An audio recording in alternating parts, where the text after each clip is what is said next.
A Venezia c'è una statua che veniva baciata dopo essere stati frustati. È il Gobbo di Rialto. Lo trovi ancora oggi, davanti a chiesa di San Giacometto. Non è solo una scultura, era la fine di una punizione. Funzionava così. I condannati partivano da San Marco, venivano frustati lungo tutto il percorso, strada dopo strada. Arrivavano a Rialto, mezzi distrutti.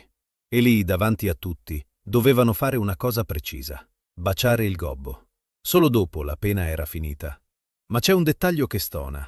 Secondo una leggenda, quella statua rappresenta un uomo vero, uno che sarebbe morto, facendo la stessa cosa.